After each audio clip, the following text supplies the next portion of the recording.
Le 18 avril, M6 diffusait un nouvel épisode de son émission culinaire phare Cauchemar en cuisine, tourné au cœur du restaurant Le Jardin des 4 Saisons, situé à Albi, dans le Tarn. Cette fois, c'est Alexandre Bravy, le propriétaire des lieux, qui faisait appel à l'expertise de Philippe Etchebest pour tenter de redresser la barre.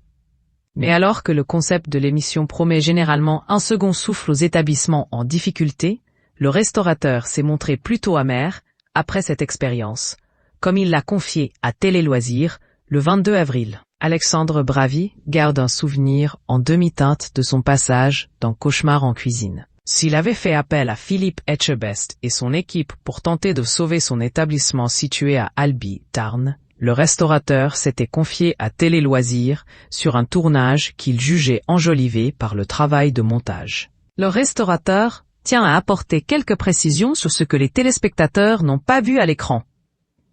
On ne voit pas tout à la télé.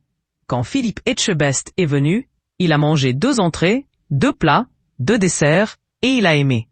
En plus, il est arrivé le lundi, le jour où le resto est fermé normalement, c'était donc normal qu'il soit vide. Concernant le service du soir orchestré pour les besoins de l'émission, il exprime également son désarroi. J'ai seulement eu 1 heure pour faire la mise en place. Il m'en faut 4 d'habitude. Le principal point de tension concernait les frais engagés lors de l'enregistrement que le restaurateur n'avait pas anticipé. Ça m'a fait perdre 12 000 € de chiffre d'affaires pendant les 15 jours de fermeture qui ont suivi le tournage, car j'ai voulu prendre le temps de refaire la carte et de tout nettoyer, déplorait Alexandre Bravy. Malgré cela, il reste reconnaissant envers l'émission et Philippe Etchebest. Dans le même temps, ils m'ont quand même refait la cuisine, ils ont remplacé le matériel obsolète par du matériel neuf.